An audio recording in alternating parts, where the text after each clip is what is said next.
So ons sluit vandag af, vir julle wat nie die laaste paar weekie was nie, met 'n reeks wat praat oor wat ons glo. Getitel We Believe. En dis eintlik vandag die laaste preek van 12 preke wat ons die afgelope 2 jaar versprei het in sulke klein groepies. En ons het begin by wie is God? Die leerstelling van God. Ons het gepraat oor die skepping en die sondeval. Ons het eintlik voor dit gepraat oor die skrif. Wat is die woord van God? Ons is deur klomp, ons het oor die Heilige Gees en hoor gou wat ek sê, hoe funny is die Here? Vandag praat ons oor die wederkoms. En niemand van julle het geval vir al die gemors wat uitgegaan het op YouTube nie, nê? Niemand van julle het ook iemand veroordeel in jou hart nie, nê? Niemand het chaos of vrees beleef nie, nê?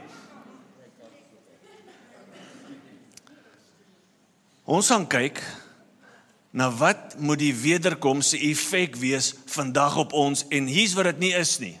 Chaos, vrees, verdeling onder Christene, die effek van vals profeseë sit in die wêreld van die oë van die wêreld, die gawe van profesie onder 'n question mark.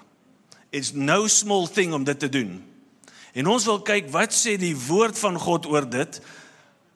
Want die dominante perspektief van die Christen moet een wees van vreugde, vrede en hoop. En ek het dit nie gesien op Facebook of wherever jy rondbeweeg nie. Ek het die teenoorgestelde gesien. En so ek het gedog, ons het nie hierdie beplan nie. Toe dog ek, hoe funny is die Here, dat hy geweet het al hierdie goed kom, en hy gaan ons 'n bietjie vandag guard in dit. So hier is die titel van vandag, die wederkoms. 'n lofwaardige God, lei na 'n lewende hoop en behoort invloed te hê op jou lewensloop. So 'n lofwaardige God is die een wat jy kan onthou, 'n lewende hoop, die effek van die eerste ene, en dan beide van dit moet 'n effek hê op hoe ons lewe.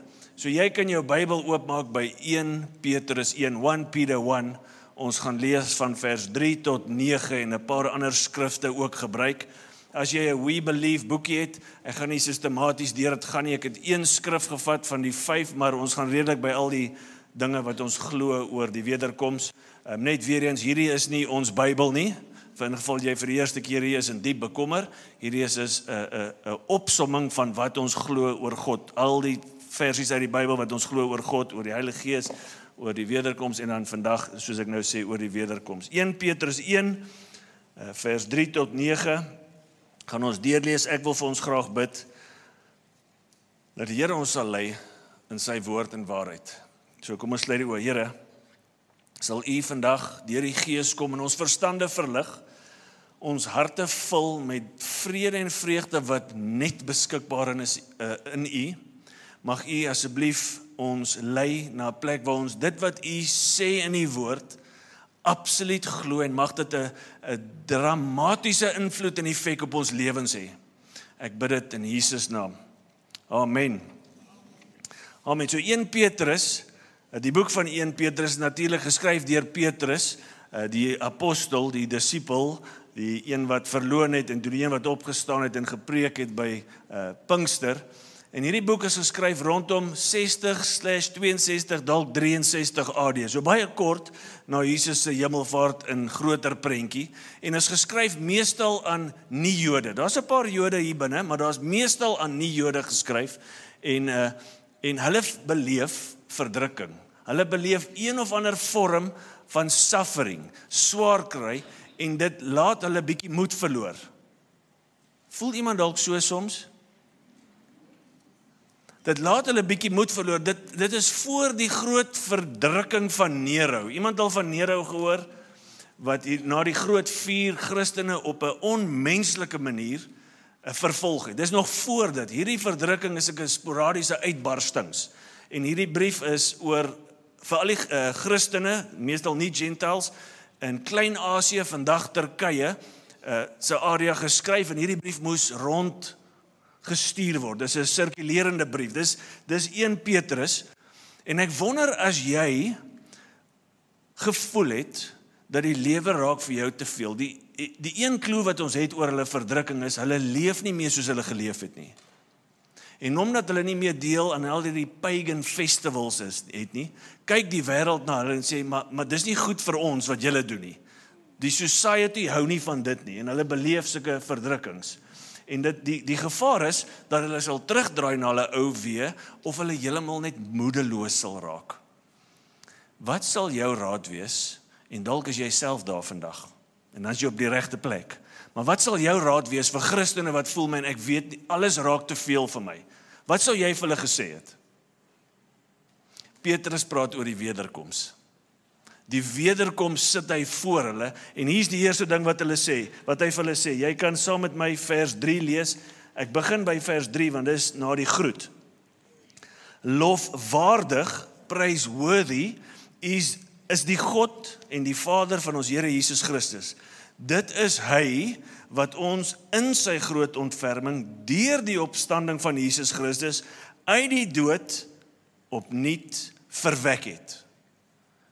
Petrus praat met 'n ons wat swaar kry, maar 'n ons wat 'n God het wat bo die swaar kry is. En die eerste ding wat hy vir hulle sê is 'n bietjie van 'n uitnodiging. Dis wat jy vandag gedoen het toe ons aanbid het. Ons het ons oë gelig bo dit wat om ons aangaan. Het enigiemand, jy hoef nie jou hand op te steek nie, het iemand dalk tawwe goed wat om jou aangaan en selfs binne jou aangaan? Petrus sê, ek nooi julle uit om lofwaardige te kyk na, daartoe te kyk, na die enigste lofwaardige, om jou oë te lig bo wat om jou aangaan, want hierdie God is die enigste een wat jou ultimate, al jou commitment en lof verdien, want net hy is intrinsiek heilig en lofwaardig. Hy nooi elkeen van hierdie ouens wat swaar kry en sê, ek nooi jou uit om jou oë op te lig bo jou omstandighede. Hierdie woordjie lofwaardig is so saamgestel dat in die Bybel kom die woordjie lofwaardig net gekoppel aan God. Hy's nie een keer wat hy sê Petrus jy's lofwaardig of enige ander mens nie. Die woordjie lofwaardig, to celebrate by praising, to speak well of, dis wat hy beteken, word net gekoppel aan die Vader en aan Jesus, aan die Godheid. Die vraag is hoekom? Want dieselfde woordjie in die Afrikaans is 'n bietjie arm in daai sin. Dieselfde woordjie is so saamgestel in die Grieks dat dit wys vir elke leser van die oorspronklike taal, sou dit gesê het. Hy is lofwaardig as gevolg van die intrinsieke karaktereienskappe van die een wat jy loof. Dis hoekom hy lofwaardig is. En dan sê Petrus vir ons een ding. Hy sê op grond van sy groot ontferming. As daar een ding is wat ongeag ons omstandighede ons moet lei na lof toe, is dit 'n God wat konstant sy dominante ingesteldheid teenoor mens is mercy. En dit is so groot daai mercy dat dit is hy. Sien julle die skrif sê dit is hy wat in sy groot ontferming deur die dood van Jesus Christus ons opnuut opgewek het. Alles wat ons het, al die redding wat hy vir ons gee, al die goed, is as gevolg van hy, van wie hy is. En dit is 'n rede vir lof, want dit verander nooit nie. Jou omstandighede gaan verander. Die verse gaan later aan en sê, al word jy vir 'n kort tydjie beproef. En uiteindelik wat hy sê, al word jy dalk jou hele lewe beproef, dis 'n kort tydjie in vergelyking met die ewigheid. Die een wat swaar kry, as jy dink, kom ons gaan 'n stap terug na Psalm 42, 'n Psalm van Dawid. Daar's iets in, wanneer ons hom loof, wat ons uit die put van donkerte, van angs, van depressie af uitlig. Dawid sê, oh my soul, why are you in turmoil? Why do you despair? Hope again in the Lord.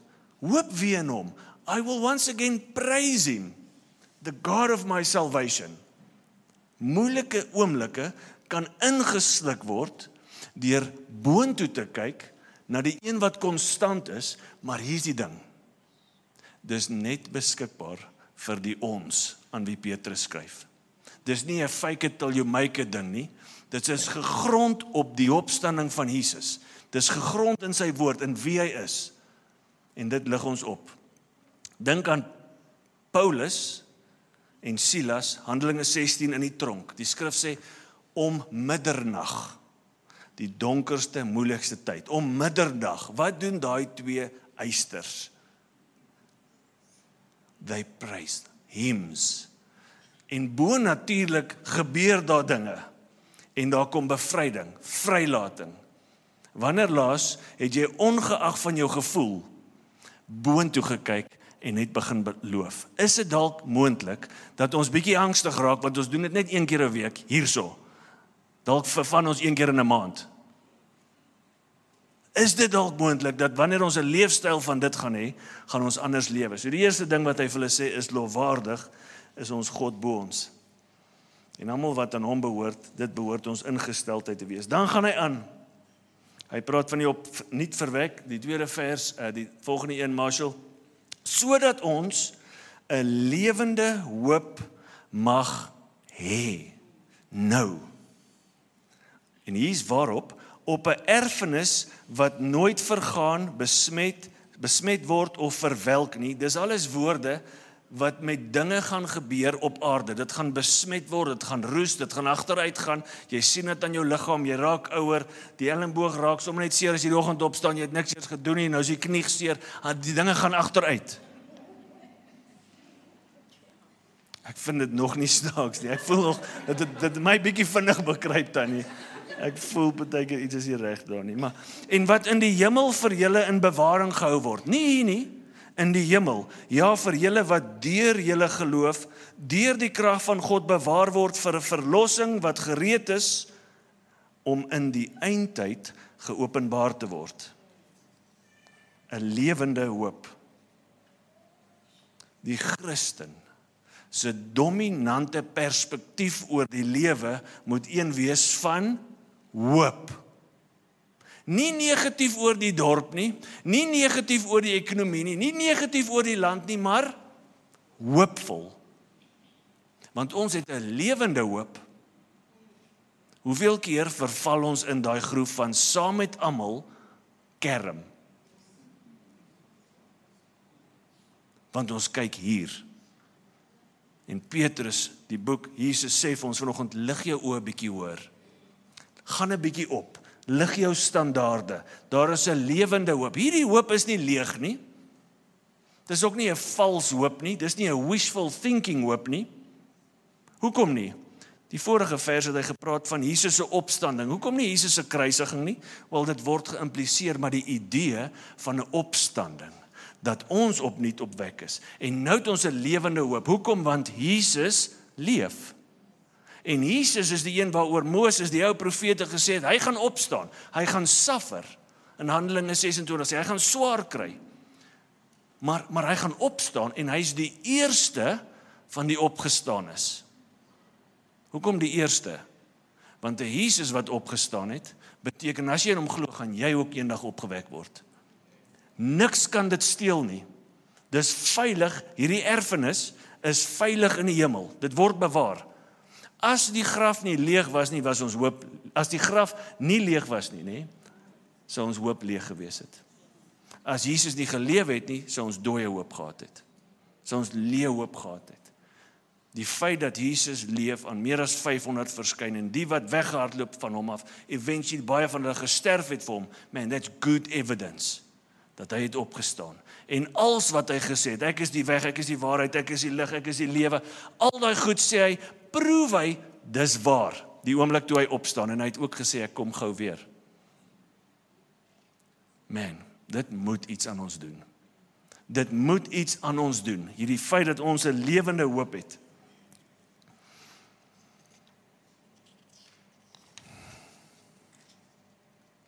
Die erfenis wat hy vir ons hou in die hemel, en die laer af in die skrif, die verlossing wat gereed is aan die eindtyd om geopenbaar te word, is twee dinge, dieselfde ding, twee maniere op verskillende maniere gesê. Dieselfde ding, het jy wat ek sê, want ek het nie wat ek sê nie.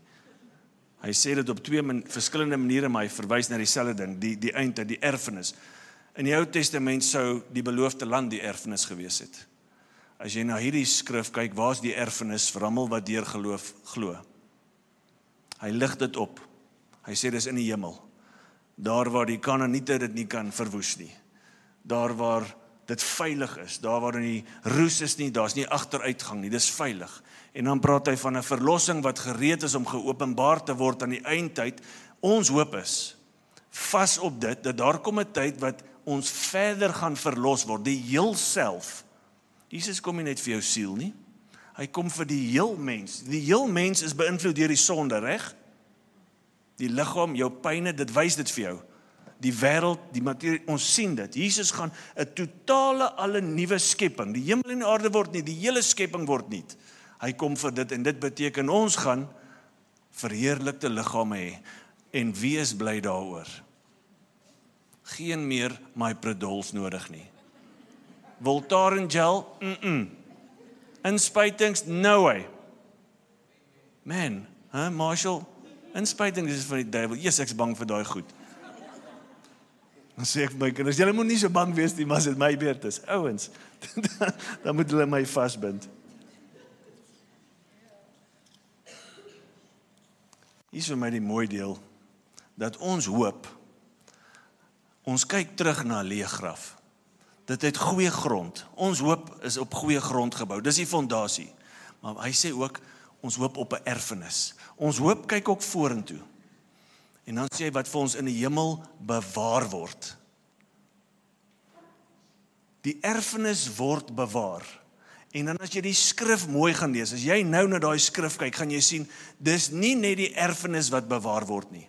Daar is 'n julle wat deur God se krag self bewaar word. As jy 'n Christen is die erfenis nie net veilig nie, God bewaar jou. Hoe great is dit? En die woord wat hy gebruik in Engels is 'n garrison, daar's 'n foto, Marshall, ek gaan een aan. Daai, 'n Roman garrison sou 'n outpost gewees het in die Romeinse wêreld, waar daar klomp soldate, Romeinse soldate gewees het, wat die area wat onder Romeinse beheer is, buite Rome, sou beskerm, orde bring, stabiliteit bring, dat daar nie verkeerde goed gebeur nie. Hulle was die hand wat alles beheer. En Petrus gebruik daai selfe woord. By the way, daai is 'n garrison wat 3000 jaar oud omtrent is, wat in 2023 in Turkye opgegrawe is, presies waantoe hierdie brief gestuur is. Ek het dit baie interessant gevind. Dit sou iets soos dit 12 tot 15 meter hoog, daai mure, en man, dit praat van stabiliteit. Dit praat van hier sal ons orde en vrede en veiligheid handhaaf. Hoeveel te meer vir die Christen as God self dit oor ons lewens doen? Man, wat gebeur in jou siel as jy weet God kyk oor jou? Hier's wat by my doen, vreugde, vrede. Man, die goed wat ek lees op Facebook, dit doen niks nie. Daarom sê hy in die volgende vers, jubel, juig. Ek wil vir jou lees, jubel hieroor. Jubel hieroor. Jy's veilig, jou inheritance is veilig. En hy sê, al moes julle onlangs vir 'n kort tydjie deur allerlei beproewinge beproef word. Dinge wat bedroef word. Moeilike dinge het 'n vermoë om te bedroef. Kan jy sien, daar's nie 'n ontkenning van dit nie. Dis nie man, ag man, in geloof, dit gaan baie goed met my, hoor. Nee, face dit. Face die realiteit van die beproewing wat jy beleef. Maar daar's iets wat bo dit gaan, hy gaan aansê, die doel was dat dit duidelik sou blyk dat die egtheid van julle geloof 'n egtheid wat baie kosbaarder is as goud. God is geïnteresseerd in die egtheid van ons geloof. En hy koppel dit aan goud, wat op daai dag die mees kosbaarste produk sou gewees het. En hy sê selfs dit wat die kosbaarste op aarde is die lesser ding in hierdie sin. Dis die kleiner ding. Jou geloof is meer as dit. En so daai skrif leer ons, dat al word jy beproef, God is besig om jou egtheid van jou geloof te versuiwer. En hy sê, hierdie egtheid is so kosbaar, dat dit eendag gaan op lof en glorie en prys gaan uitloop. Dinge wat in die skrif net aan Jesus behoort. Ons gaan deel aan dit wanneer Jesus kom. Can you believe it?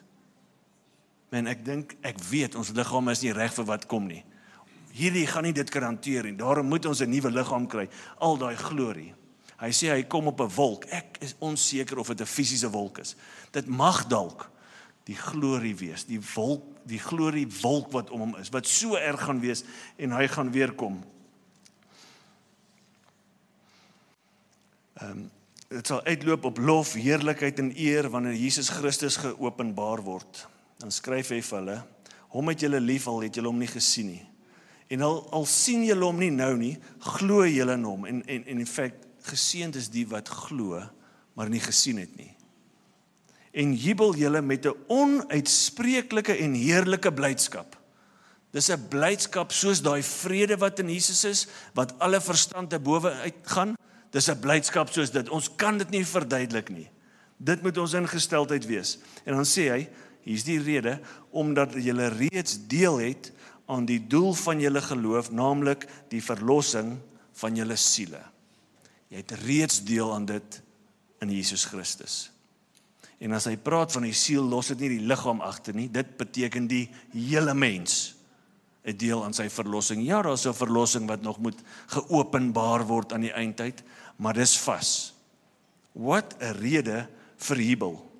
En dan kom hy, praat hy oor hierdie erfenis in die hemel, die verlossing wat gereed is wanneer Jesus Christus openbaar word. Hy praat van die eindtyd en in kortliks noem ons dit die wederkoms. En ek het goed gedink om vir jou net 2 goed te sê oor dit, want as jy vashou aan net hierdie 2 goed, gaan dit 'n invloed hê. Jy weet daar's 'n lewende hoop. Jy weet God is lofwaardig en jy weet dit behoort invloed hoe ons elke dag loop. Met jubelende vreugde, ongeag wat om ons gaan, al bedroef het ons. Al die bedroewinge, beproewinge is besig om iets in ons te bewerk, egtheid van geloof. Dis 'n grading in die oë van God. En dan wil ek vir jou 1 versie sê. Handelinge 1 vers 11. Hierdie Jesus, dis nou na hy opgevaar het. Die skielik kyk die Galileërs, die disippels so, en daar's 2 engele hier by hulle. Hierdie Jesus, wat van julle na die hemel weggeneem is, sal net so terugkom, soos wat julle hom na die hemel sien weggegaan het. Jesus gaan fisies weerkom. Jo, dankie Tian, hoe lank het jy gestudeer om dit te weet? Almal weet dit, meeste vergeet dit. Kom ek wys vir jou. Het jy goed die afgelope week gedoen, dat as Jesus sou kom, sou jy bietjie skaam gewees het, as hy in daai oomblik sou gekom het? Enigiemand bietjie te veel geskree gister met die rugby in die eerste helfte op die ref? Dan kom Jesus, hy sê, wow, chill ou, dis nie so erg daai nie, ons gaan hemel toe van hier af.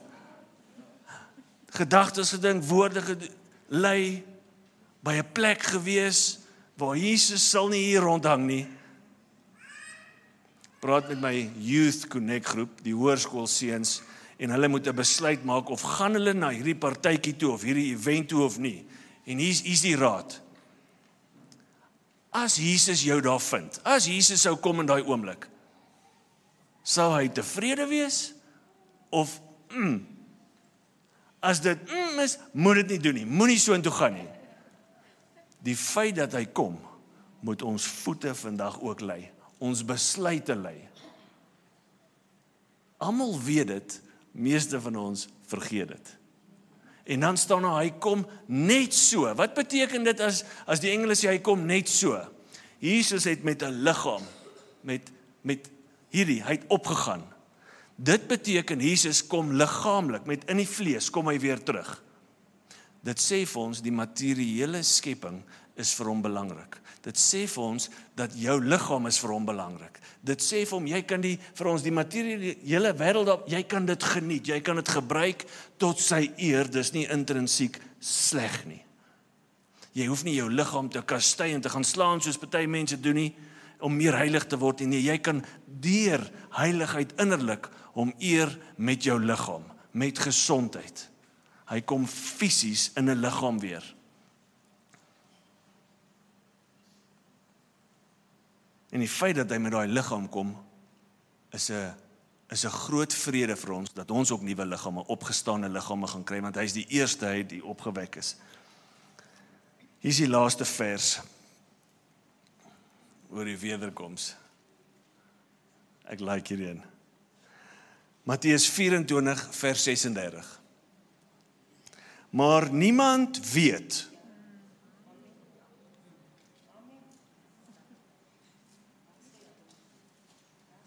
Dit beteken, dat elkeen wat beweer hy weet, kan jy op daai selfde oomblik verwerp.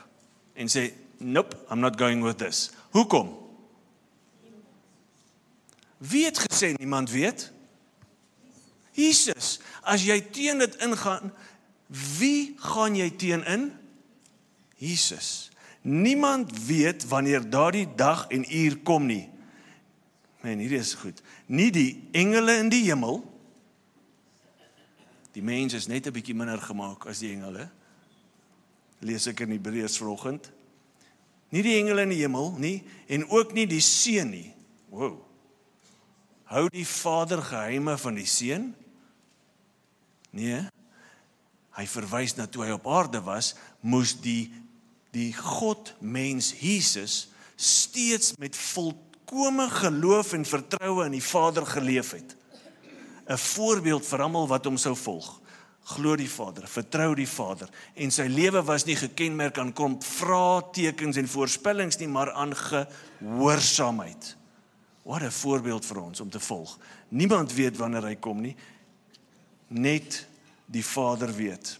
Hy gee vir ons een idee, die tweede laaste vers in die Bybel, oor wanneer hy kom.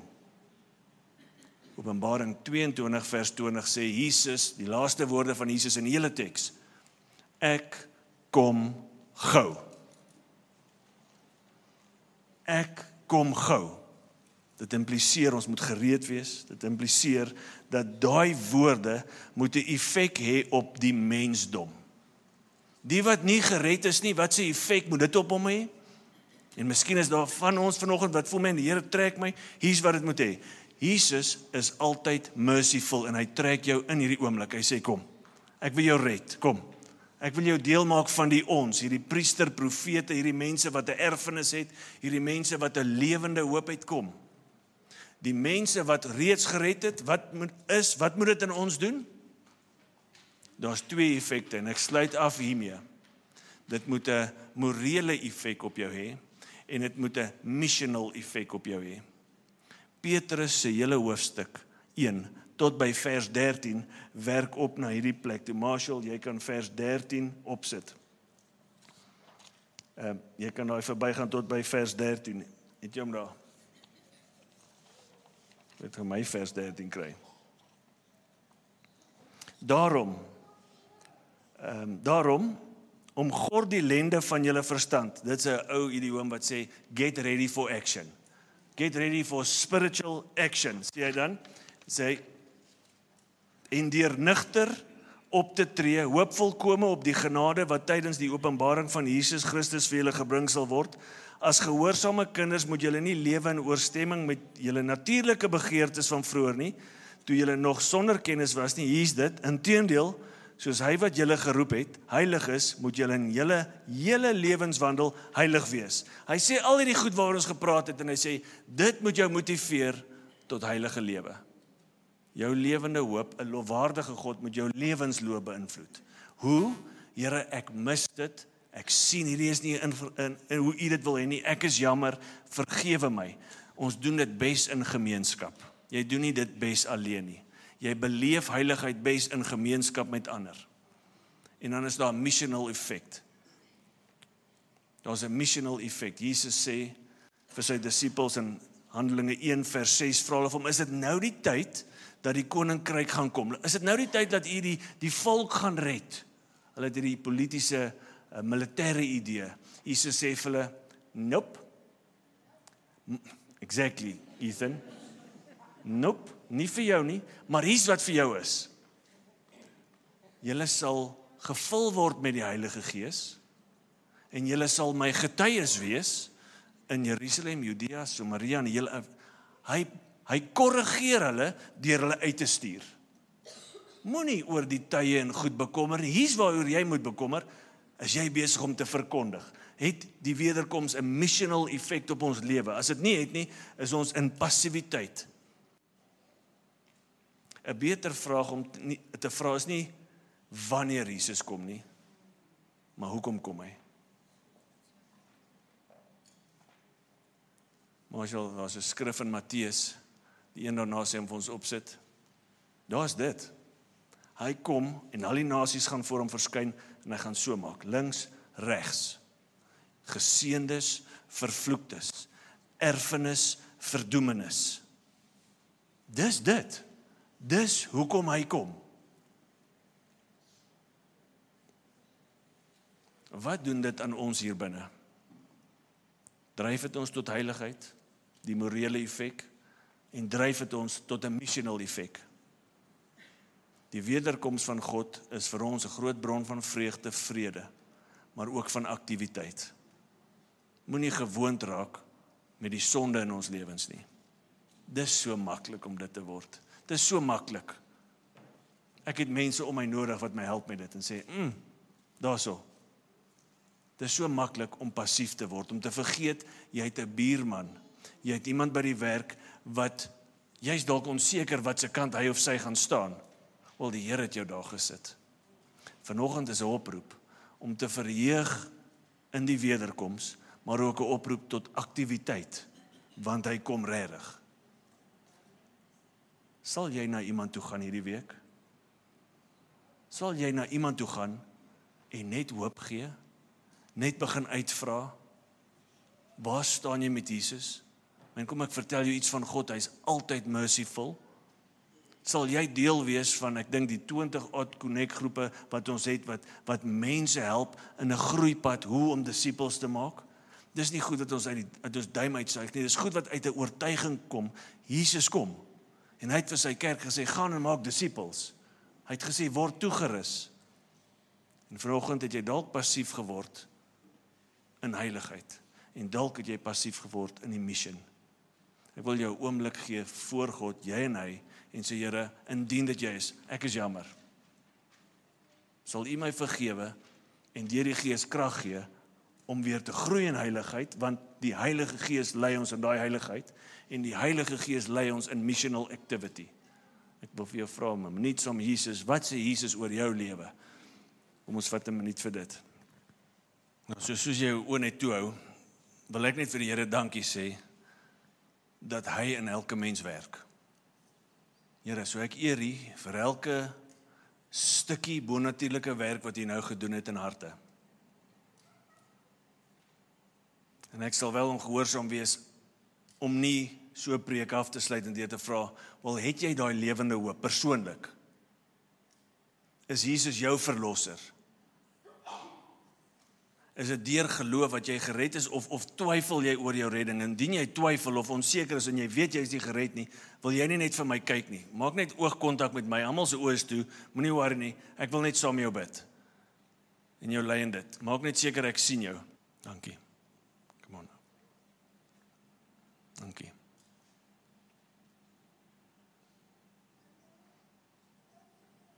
So Here, dankie vir hierdie twee siele. En jy wat vir my gekyk het, ek wil jou lei in 'n gebed, wat jou hele lewe gaan verander. Hierdie is nie 'n oomblik in die kerk, hierdie is 'n oomblik in die geskiedenis, in die reddingsverlossingsgeskiedenis van Christus, wat hy jou kom haal uit die dood, en hy sit jou in die hemel. Jy kry nou 'n erfenis, jy kry nou 'n lewende hoop, jy kry nou 'n Here wat oor jou gaan wees, en jou gaan beskerm. Maar dit verg dat jy sal draai van jou weë en hom erken as koning. So ek wil jou net lei in jou hart, kan jy saam bid as jy opreg is, Here. So bid saam met my, Here. Dankie vir U barmhartigheid. Dankie dat U uit die hemel afgestrek het na my toe vanoggend. My optrek na hoër hoogtes toe van veiligheid in 'n ewigheid. Here, I commit my life to You. Here, wees koning van my lewe, en vergewe my van al die sonde.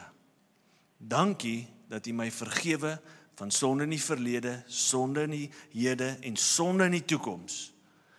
Dankie dat U my nou seël met U bloed, my koning en my Here.